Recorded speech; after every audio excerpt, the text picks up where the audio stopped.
Assalamualaikum warahmatullahi wabarakatuh. Selamat siang. Perkenalkan, nama saya Talori Farah Hermansyah dari mahasiswa Universitas Siliwangi semester 5 jurusan Kesehatan Masyarakat. Di sini saya berbicara dengan Bapak siapa? Bapak Agus Rahayu Eskepnes.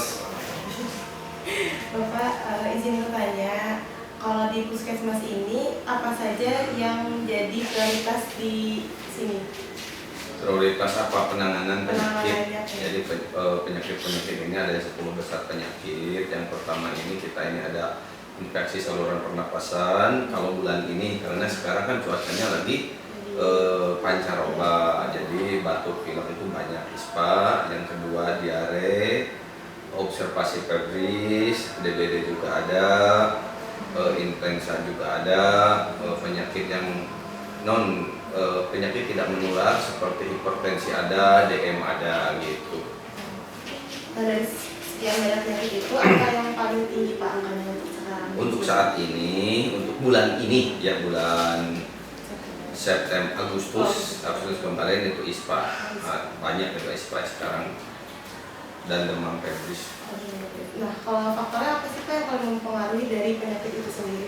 Ya karena perubahan cuaca. Perubahan cuaca yang Jadi kita melaporkan untuk jumlah kunjungan sekitar per minggu itu kan sekitar 461, sekitar ISPA dan febris itu banyak gitu. Jadi febris kita ada 8 orang kan, karena kan febris itu termasuk yang kegawat daruratan, diare juga ada gitu. Ya. Nah, kalau dari segi kebijakan apa yang diambil sama Puskesmas Cikatamas ini? Satu, kita ini kebijakan kita untuk surveilan epidemiologisnya, kita ini udah mempunyai aware-nya apakah ada potensial untuk penyakit-penyakit yang bisa menimbulkan wabah.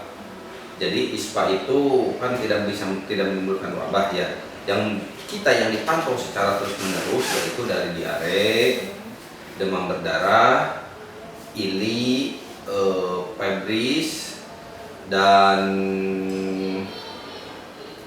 itu aja dulu ya yang kita dilaporkan aja. Jadi yang dipantau setiap minggu kita membuat laporan aware yang ke server aware itu.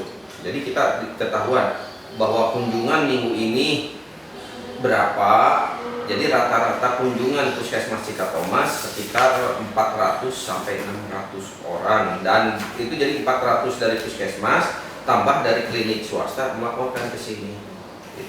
Berarti pihak yang mana aja sih Pak yang bisa diajak kontribusi dalam menangani masalah kesehatan selain klinik-klinik swasta? Jadi satu, kita kan punya jaringan dan jejaring kita mungkin ada pustu bidan desa. Dan kita jejaringnya ada yang dari klinik swasta, kita kan punya rumah sakit TNT, wilayah kerja kita ada Pinky, ada klinik dokter, ada dokter Husen, ada dokter Lispa. Selain bidan desa, perawat desa, dari 9 desa itu ada pustu, ada bidan desa, ada perawat desa. Gimana sih Pak cara Puskesmas melibatkan masyarakat agar lebih aktif dalam satu program?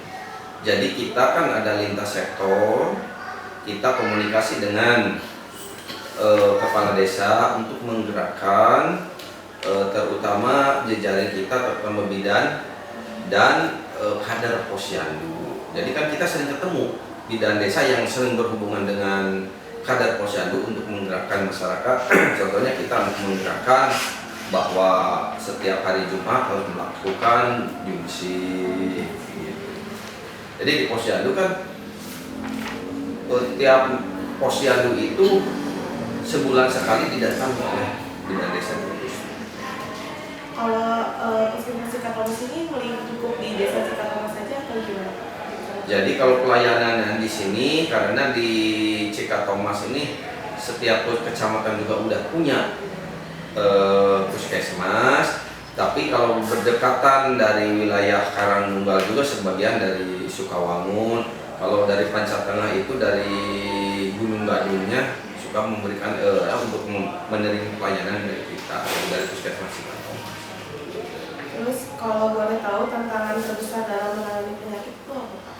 Tantangannya satu, tantangan jadi kita ini dalam menangani suatu penyakit terutama yang potensial wabah, jadi masih ada kekurangan laporan dalam tiap minggu dari klinik-klinik gitu. Jadi kan kita seperti yang diare, diare, ispa atau demam berdarah, malaria, ili. Jadi dari klinik itu yang lapornya tidak semua klinik. Jadi kalau lapor ke kita semua klinik kan kita akan langsung di survei epidemiologinya gitu. Jadi setiap minggu kita laporan ke sini, dan apabila ada yang tidak lapor, itulah tantangannya terbesarnya dari jejaring-jejaring kita supaya ditangani sendiri. Tapi kalau tidak tertangani, tidak datang ke puskes atau lari ke puskesmas lain atau ke rumah sakit, itulah. Jadi kurang koordinasi dan kurang laporan dalam yang laporan mingguan itu yang tiap minggu. Insyaallah. Untuk harapan kedepannya terhadap dukungan dari Pemdesa atau pusat untuk membantu puskes itu apa Pak? Ya, fasilitas mungkin dan alat-alat terutama BMHP untuk menentukan suatu diagnosa. Contohnya dari pusat kemarin kita ini belum terbahas ya mengenai TCM, kemarin kan tersendat tes cepat molekuler untuk pemeriksaan TBC, dan kita tersendat. Akhirnya kita dapat sendiri untuk menentukan suatu penyakit kan harus ditunjang dengan alat ya, seperti cartridge untuk TBC. Jadi kan kalau keterlambatan BMHP-nya tidak ada, ya kita untuk menentukan apakah di kita ini TBC-nya banyak atau tidak. Karena dari bulan kemarin itu seperti yang diperiksa TBC-nya ada 100 sampel, yang positif itu ada 8 yang positif. Jadi apakah kalau semakin banyak diperiksa, apakah bisa lebih banyak gitu? Karena keterbatasan cartridge untuk pemeriksaan TBC yaitu TCM itulah yang diperlihatkan. Dan ada yang lain sama lah untuk BMHP untuk pemeriksaan malaria, untuk pemeriksaan DBD gitu. Kalau di sini tuh lebih banyak PTM atau UKM sih Pak, penyakit tidak menular? Jadi untuk sementara karena cuaca sekarang kalau bulan September banyak yang penyakit yang infeksi gitu. Kalau penyakit menular dan tidak menular untuk saat ini lebih banyak yang infeksi. Jadi aku terima kasih untuk waktunya. Wassalamualaikum warahmatullahi wabarakatuh. Waalaikumsalam warahmatullahi wabarakatuh.